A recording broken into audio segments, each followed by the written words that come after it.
Pantai Kuda. Suka atau tidak, pantai ini adalah garis pantai paling terkenal di Bali. Kuda adalah pintu gerbang menuju Bali dan bagi sebagian orang, tempat yang harus dihindari. Terlalu ramai, terlalu liar, terlalu banyak pesta. Dan ya, reputasi itu memang pantas didapatkan. Namun di balik kekasaran, kekacauan, dan lampu neon, terdapat sisi kuda yang jarang dilihat orang.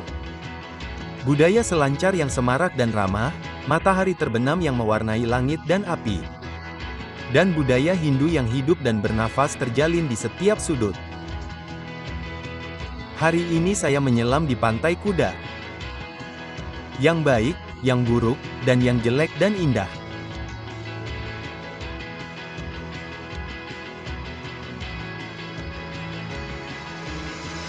Selamat pagi dari Pantai Kuda, Bali. Saya pertama kali datang ke sini sekitar 1 dekade yang lalu dan ya, saya sedikit terkejut. Itu adalah perhentian pertama saya di Bali, seperti kebanyakan turis lainnya. Dan setelah terbang lebih dari 30 jam dari Amerika Serikat, dan naik taksi dari bandara, saya diturunkan di sini dan hal pertama yang saya lihat adalah udang bubagum.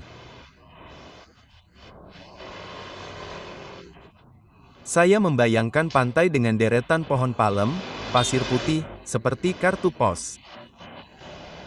Dan wow. Ya. Nah, Bubble Gum sekarang sudah pindah lokasi dan saya kembali lagi dan akan mengajak kalian berkeliling pantai. Jadi, mari kita cari titik masuk, pergi ke pantai, kita akan lihat suasananya, kita akan lihat ombaknya, dan saya akan ceritakan kesan terbaru saya tentang kuda. Kita sudah sampai di pantai. Dan ada sedikit ombak di air. Kita akan lihat area selancar. Banyak orang yang bangun pagi-pagi untuk jalan-jalan, lari pagi. Pertama kali saya datang ke sini, saya kecewa. Bahkan, saya rasa saya bertahan 2-3 hari dan saya pergi ke Bingan di mana saya bisa melihat pemandangan laut, makan 3 kali sehari seharga $15. Benar-benar luar biasa, tapi dari apa yang saya dengar sekarang, semua itu sudah hancur dalam sebulan terakhir ini. Dan saya rasa yang paling mengejutkan saya saat pertama kali ke sini adalah mengetahui betapa kota kuda itu kota turis yang norak. Saya akan membandingkannya dengan St. Augustine atau Cocoa Beach, Apocho, Padel Cararman. Bahkan, saya mulai menyebutnya sebagai Hindu Cancun dan memang begitulah adanya. Yang membawa saya kembali ke sini adalah karena saya akan terbang ke Tiar dalam beberapa hari. Dan bagi siapapun yang menantikan ombak, saya yakin Anda tahu apa artinya itu. Dan yang berbeda kali ini adalah saya benar-benar menikmatinya di sini. Selama Anda tidak mencoba dan memaksa kuda menjadi sesuatu yang bukan dirinya. Ini adalah kota pantai kecil yang ramai dikunjungi turis. Kota pesta, ya ampun. Ya, tempat ini menjadi gila di malam hari dan sangat menyenangkan.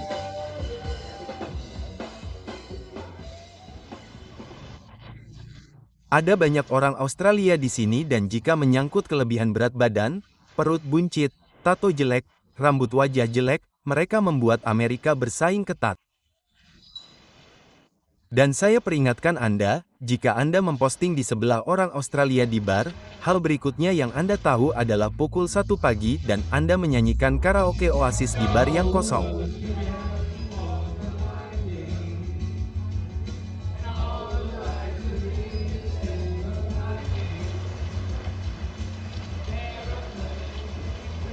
Kami memiliki beberapa orang di sini yang jelas mendaftar untuk kursus.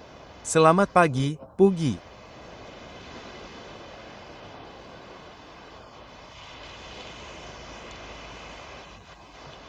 Mereka memiliki papan lunak di sana bersiap untuk pergi saat kita sampai di bagian utama. Pembaruan investasi. Menjual opsi jual pada posisi Palantir saya ternyata sangat menguntungkan dalam beberapa minggu terakhir.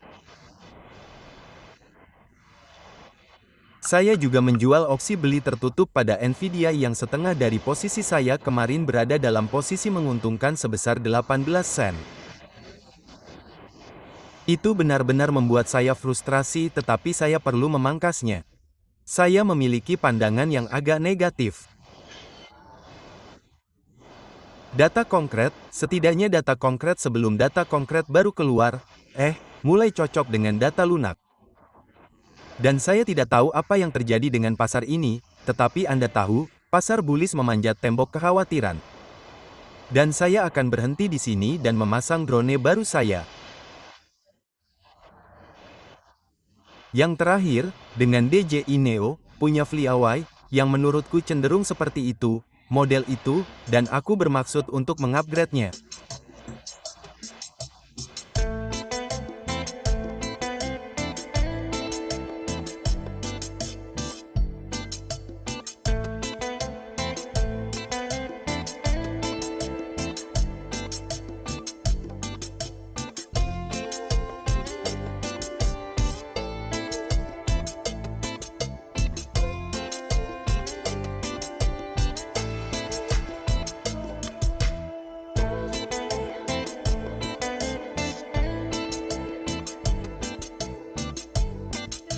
Percayalah padaku.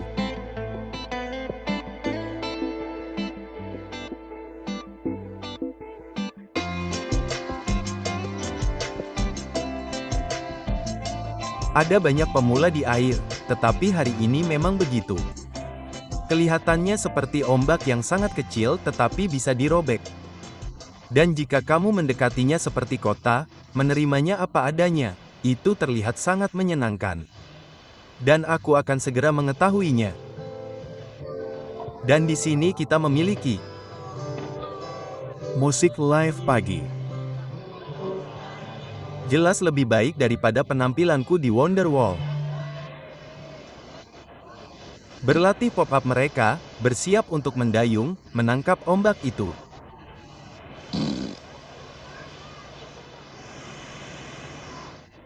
Mari kita pergi ke kota dan melihat beberapa jalan. Kuda adalah kota kecil yang nakal.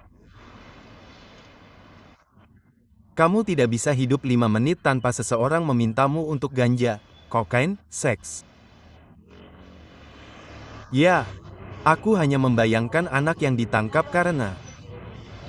Entahlah, tampak seperti 8 bola kokain bulan lalu.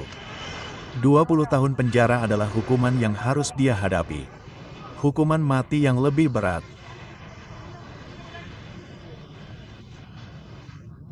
Mengapa ada orang yang cukup bodoh di luar jangkauanku? Di sini kita punya taman skate kecil. Mari kita lihat ini saat saya menyeberang jalan. Dan salah satu hal yang tidak ingin saya terima adalah lalu lintas di sini. Orang-orang yang menjadikan ini sebagai markas untuk menjelajahi seluruh Bali. Benar-benar gila. Sekarang sudah sepi. Lalu lintas menjadi sangat gila sehingga tidak mungkin untuk menyeberang jalan. Dan di sini kita punya taman skate kecil yang keren tepat di pantai. Nah, seperti yang saya katakan, kuda adalah kota kecil yang nakal. Dan tanpa sadar, saya memesan hotel tepat di jantungnya di Legends Boulevard. Dan saya tidak dapat menemukan jalan keluar dari sini. Tetapi saya melakukannya hanya berdasarkan harga. Apartemen studio seluas sekitar 600 kaki persegi.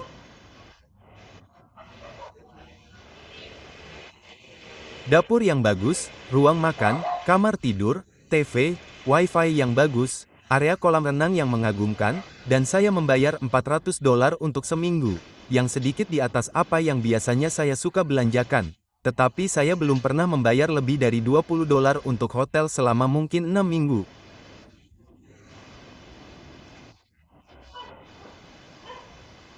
Dan Anda dapat menemukan akomodasi dengan harga yang jauh lebih murah. Saya melihat tempat-tempat di Booking.com dengan harga serendah $100 untuk seminggu yang sebenarnya terlihat cukup bagus. Sekarang, makanannya jelas mahal dibandingkan dengan daerah lain di Bali, dibandingkan dengan daerah lain di Indonesia, tetapi menurut standar barat, harganya masih sangat murah.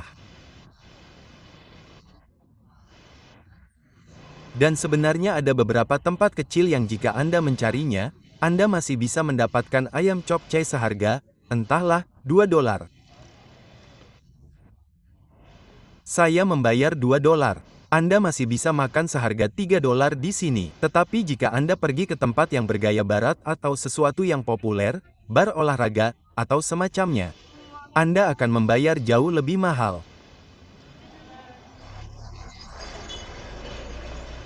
Dan lalu lintasnya sepi. Menjelang sore, hampir mustahil untuk berjalan di jalan seperti ini. Kami memiliki toko selancar, papan selancar berkualitas tinggi, tempat yang bagus untuk membeli papan selancar. Dan saya suka, meskipun toko-tokonya sangat murahan, merek tiruan, dan hal-hal seperti itu, semuanya sangat sesuai dengan budaya selancar, yang telah menjadi gaya saya selama 40 tahun terakhir. Jadi, saya tidak mengeluh. Pagi. Dan di malam hari, semua bar dan restoran akan buka. Dan ini adalah tempat pesta yang cukup menyenangkan, seperti yang saya katakan sebelumnya. Dan satu hal yang akan Anda perhatikan adalah toko tato. Ada banyak sekali toko tato. Saya tidak melihat bagaimana orang sebanyak ini bisa mendapatkan tato di sini. Maksud saya, jumlahnya ratusan. Lihat, kita sudah memiliki satu lagi yang akan segera hadir di sini. Baiklah, ini merangkum kuda. Toko serba ada. Merek tiruan. Toko selancar. Pagi.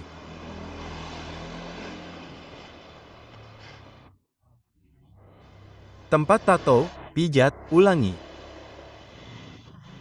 Lokasi yang sangat memungkinkan dan murah untuk berpesta sepuasnya dan belajar berselancar. Ada banyak layanan binatu. Halo, selamat pagi.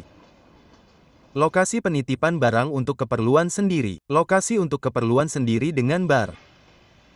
Benar-benar apapun yang diinginkan wisatawan.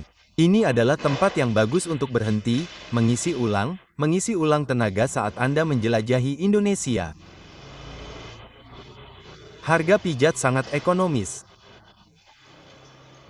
Ekonomis. Anda bisa mendapatkan pijat selama 1 jam seharga $6. Di sini Anda dapat melihat beberapa harga bir. Binten besar. Biayanya sekitar $3.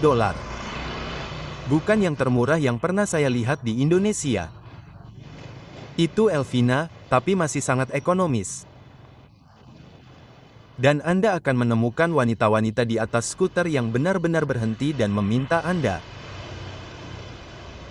Pagi. Tempat sarapan yang tampak cantik di sini. Saya membayar $7 untuk sarapan kemarin, gaya barat. Dan entahlah, saya sudah lama di sini jadi saya berpikir, $7? Dan kenyataannya, makanan di Amerika Serikat harganya sekitar $15 hingga $20. Jadi, jelas lebih murah daripada di Amerika Serikat. Dan seperti yang Anda lihat, ada banyak turis, dan memang begitulah adanya. Tidak buruk, itu tergantung pada diri Anda sendiri. Itu seperti hal-hal lain dalam hidup, itu tergantung pada diri Anda sendiri. Dan di sini kita memiliki tugu peringatan untuk pemboman tahun 2002, pemboman klub malam. Dan sebenarnya, saya tidak ingat bahwa banyak orang meninggal. Dan disinilah kita berada di Legion Street. Disinilah saya nongkrong di malam hari.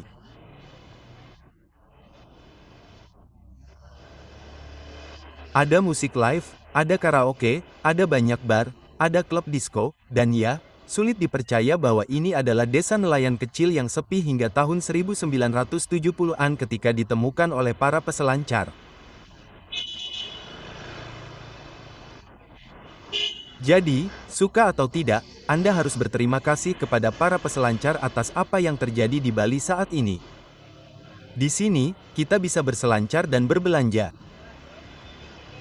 Halo, selamat pagi. Salah satu orang pertama yang datang dan berbelanja, dan seperti yang saya katakan, saya menikmati waktu saya di sini. Selamat pagi, Tuan. Apa kabar? Baik, sangat baik, masih. Saya menikmati waktu saya di sini sambil menunggu penerbangan saya ke Tyre dalam beberapa hari dan kami pasti akan menunjukkan beberapa tempat selancar untuk Anda dari sana. Saya sudah sampai di hotel saya, Sandot Hotel Legion, dan saya akan segera masuk. Saya harap Anda menikmati tur ini, menikmati suasananya, dan seperti yang saya katakan, memang begitu adanya. Terima saja dan nikmatilah. Ini tempat yang menyenangkan, pestanya menyenangkan, orang-orangnya menyenangkan. Sepertinya ini salah satu tempat terbaik yang pernah saya lihat untuk belajar berselancar. Dan saya harap Anda menikmati videonya. Sampai jumpa di Theour.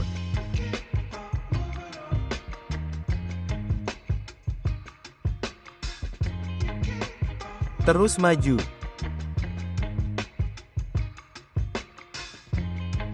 Terus maju.